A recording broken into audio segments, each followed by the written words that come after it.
Bonjour, Anne-Laure Schmitt. Je m'adresse à vous aujourd'hui concernant le pardon. D'accord? Petite capsule. En attendant, avant, si vous souhaitez une guidance individuelle, un soin individuel ou un accompagnement individuel, je trouvais mes coordonnées en dessous. Pour vous dire, ma formation d'origine est sociopédagogue. J'étais 4 ans à l'université en Allemagne où j'ai étudié la psychologie et puis la pédagogie, mais je suis pas thérapeute. Et puis j'ai également une formation en deuxième niveau en énagramme et plein d'autres. Mais bon, ça, si ça vous intéresse, je vous expliquerai ça un autre jour. Il n'y a pas d'importance. Qu'est-ce qui est vraiment important? Ce qui nous concerne aujourd'hui, le pardon. Alors, j'étais sur Google pour voir un petit peu qu'est-ce que ça dit sur le pardon. Le pardon, le résultat de l'acte de pardonner une faute. On a déjà remarqué, on parle de faute, d'accord? C'est tenir en offense une faute comme nulle ou à l'excuser et renoncer soit au plan personnel à en tirer vengeance, punir. Ça veut dire au moment qu'on s'excuse ou on pardonne à quelqu'un, il n'y a pas besoin, il n'y a pas de vengeance, il n'y a pas de punition derrière. Dans le christianisme, beaucoup de pardon. Jésus pardonne à ses péchés, les péchés. Dans le Notre Père, il y a marqué pardonne-nous nos offenses. Nous pardonnons aussi à ceux qui nous ont offensés. D'accord? Le pardon, on se pardonne. On pardonne nous, on s'adresse à Dieu et puis pardonnez à ceux qui vous ont offensé. Maintenant, chez les enfants, si vous avez des petits-enfants, vous allez peut-être remarquer les enfants qui jouent ensemble. Et puis, s'il y a une dispute, par exemple, il n'y a pas de conséquences après. D'accord? Ils ne manquent pas de pardon. Les enfants ont en quelque sorte le pardon inné. Ça veut dire ils jouent ensemble, leur intérêt est jouer ensemble. Et puis au moment qu'il y a une dispute, bon, on passe au-dessus. Et puis 2 secondes après, les enfants rejouent ensemble. Ils pensent plus. Ils pensent plus car pour dire le corps émotionnel, notre corps émotionnel, d'accord? Il perçoit des émotions, pas l'intérieur, mais pas par extérieur. On ne voit pas les émotions, sauf sur le trait de visage, éventuellement de l'autre, mais en soi, les émotions, on peut aussi les cacher, on ne voit pas. Les enfants n'interprètent pas les émotions, ils ne jugent pas. Ils les acceptent directement comme ils sont. Ils prennent par exemple leur distance avec les personnes qui sont en colère pour laisser évacuer le... C'est instinctif, je dirais. Les enfants perçoivent les émotions instinctivement et réagissent instinctivement aux émotions qu'ils reçoivent envers l'autre. D'accord? Et puis, ça veut dire pour moi que le pardon est quelque chose qui est inné. Ça veut dire c'est une réaction qui est instinctive en quelque sorte, car elle n'a pas de raison de durer dans le temps. Dans ce sens-là, au moment que les émotions sont quelque chose qui... c'est vous qui décidez à quel point vous vous accrochez à vos émotions, en quelque sorte. Mais si quelqu'un d'autre vous envoie une émotion, c'est quelque chose instantané dans un moment et puis qui peut tout à fait changer dans les 5 minutes qui viennent. D'accord? Maintenant, on dit que le pardon est la seule façon de guérir ses blessures. D'accord? Pensez-y.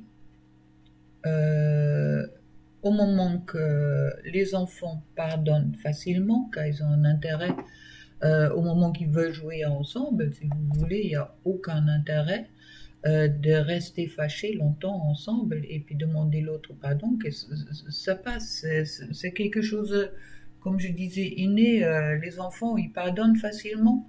Le pardon fait partie de nos instincts en soi. C'est seulement avec le temps et avec l'éducation et notre société également, on apprend que le pardon est quelque chose important, lourd, qu'on doit demander. D'accord? Ça veut dire qu'un enfant qui fait quelque chose et le parent n'est pas d'accord, le parent va demander à l'enfant de demander pardon. Et l'enfant est déjà dépassé tout ça. Il est déjà plus dans cette situation-là, car l'enfant est vraiment dans le présent. C'est l'adulte qui est dans le temps, qui est dans cette notion de temps. Et puis, avec le temps, l'enfant apprend que c'est important à ce moment-là pour l'autre de demander pardon au moment qu'on se sent comme si on a fait une faute ou quelque chose comme ça. Maintenant, il y a aussi cette question-là de se poser quand moi j'attends le pardon de quelqu'un d'autre qui vient me voir pour me demander pardon, est-ce que c'est quelque chose instinctif ou est-ce que c'est pas seulement mon propre orgueil, mon propre ego qui me tient dans ce sens-là pour me dire oui, il t'a fait tort, alors maintenant il faut qu'il vienne me demander pardon pour que je peux lui pardonner. Il n'y a plus, comme chez les enfants, par exemple, cet intérêt de jouer ensemble. Il y a cet ego, en quelque sorte, cela demande de pardon qu'on a appris qui prend le dessus. Ça veut dire que à partir d'un certain âge, les enfants, même s'ils ont joué ensemble, il y avait quelque chose qui se passait, ils se sont disputés, ils vont se séparer. D'accord? Et puis ils vont pas se retrouver tout de suite, comme auparavant, car à ce moment-là, j'ai besoin de demande de pardon de l'autre. Alors, c'est l'ego qui dit à ce moment-là, oui, mais l'autre, faut qu'il me dise qu'il a fait un tort, qu'il m'a fait tort. Faut que mentalement, il comprenne qu'il m'a fait tort. Quelque chose qui est chez les petits-enfants, heureusement, pas là. Alors, si vous rencontrez des problèmes avec le pardon, posez-vous vraiment la question au moment que c'est quelque chose qui est inné. Où est votre intérêt? Où est votre ego? Qu'est-ce qui est important? La relation avec un autre, hein, je ne parle pas directement des flammes jumelles à ce moment-là, avec l'autre personne, la relation avec l'autre personne, ou votre ego, votre propre ego qui vous dit non, faut qu'il me demande pardon car j'étais blessé. Question à vous poser. J'entends des fois des choses, c'est impardonnable. Il y a des choses qu'on ne peut pas pardonner. Est-ce que c'est juste? Est-ce que c'est pas juste? Est-ce que ça existe? Je pense oui, peut-être il y a des choses qui sont impardonnables, mais bon, c'est aussi votre propre jugement. À ce moment-là, le pardon, il rentre dans le jugement de la importance du faute ou de qu'est-ce qu'il a fait l'autre. J'aime pas le mot faute. Déjà, pour moi, il y a expérience, il n'y a pas de faute dans ce sens-là. Il y a une certaine responsabilité, mais faute, ça existe à l'école. Je fais des fautes d'orthographe, oui, par exemple. D'accord? Mais faute, ça veut dire quelque chose qui sort du cadre aussi, des fois. D'accord? Ça dépend comment vous voyez et vous ressentez les choses. Maintenant, revenons un petit peu à nos flammes jumelles, masculin, féminin, féminine, alors homme, femme, deux hommes, deux femmes, comme vous le voulez, où vous en êtes, vous, ça c'est individuel. Alors, le pardon, je disais, la seule façon de guérir ces blessures, dans le sens que au moment que vous êtes humain,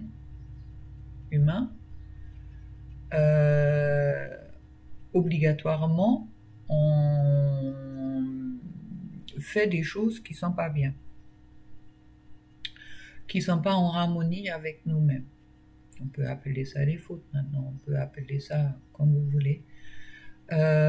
Et en ce moment-là, on se rend compte, justement, on fait des erreurs. Voilà, c'est ça le mot que j'ai trouvé. Peut-être des erreurs, peut-être.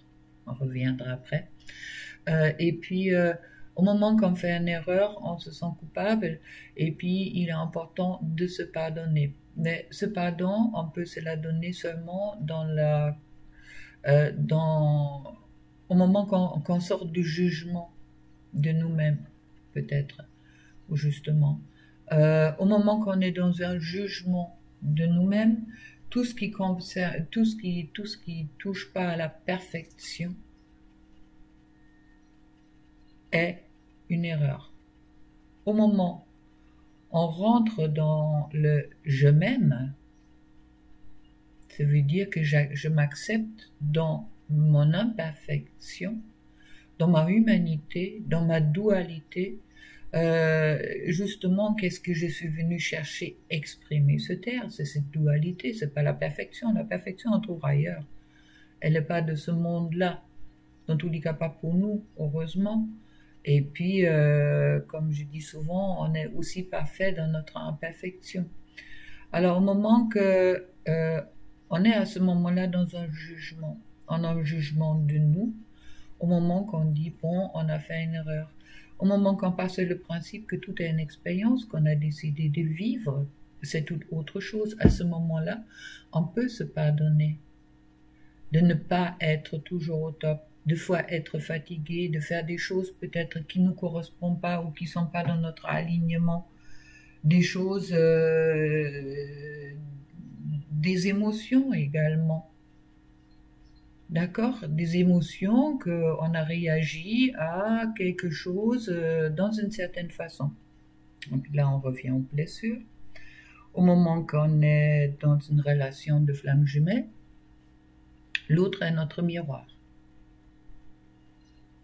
Ok, miroir magique, ça veut dire il va à sa façon vous renvoyer toutes les choses que vous devrez guérir en vous. Ou qui sera bien pour vous de guérir, disons, pour que vous arrivez vous-même à votre je m'aime. Dans les deux sens, hein, autant le féminin vers le masculin, autant le masculin vers la féminine. Alors, à ce moment-là, on peut dire, au moment que vous rentrez dans un miroir magique, obligatoirement, l'autre va faire des choses, votre autre va faire des choses qui vont vous blesser, justement pour vous aider, de vous pardonner et à ce moment-là guérir votre blessure. Ça veut dire à ce moment-là de vous pardonner. Mais est-ce que vous pensez vraiment,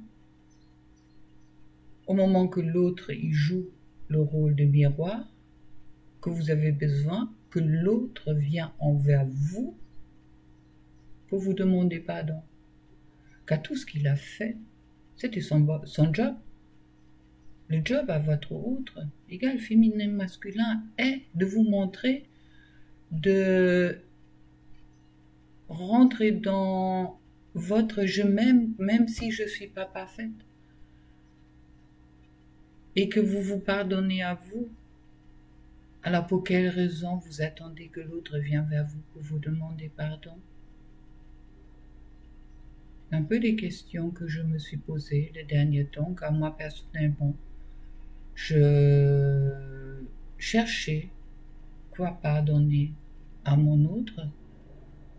Et puis, je n'ai pas trouvé. Il y a des mémoires qui restent, oui, ça s'est passé, mais en attendant, tout ce qui a pu me blesser dans le passé, tout ce qu'il a pu faire qui m'a peut-être blessé, c'était mon propre jugement, dans le sens que ma propre interprétation, jusqu'au moment que je suis passée au-dessus de cette blessure et je me suis pardonnée ma blessure pour la guérir. Je ne sais pas si c'est bien clair, je l'ai dit chaque fois, je ne devrais pas le dire, à comprendre, qui comprendra bien. Mais bon, qu'est-ce qui est important? Pas que votre autre il vient vers vous pour vous demander pardon. Ce qui est important, que lui, il se pardonne et vous pardonnez. Et pensez-y, c'est quelque chose chez les enfants qui est vraiment inné. C'est seulement votre ego qui vous demande peut-être que l'autre y vient pour vous demander pardon. Et c'est aussi votre ego qui dit il y a des choses qu'on ne peut pas pardonner. Alors n'importe qu'est-ce qui se passait entre vous, vous étiez toujours miroir l'un pour l'autre. Ça veut dire s'il y a blessure ou s'il y a rélévation de blessure de la part de votre autre envers vous, c'était seulement pour que vous vous pardonnez et vous guérissez pour trouver votre chemin. Ce sont mes pensées. Je l'ai dit et je l'accepte comme ça. À vous de trouver vos propres interprétations. Et puis, très bientôt. Et plein d'amour pour vous. Allez, au revoir et bon dimanche.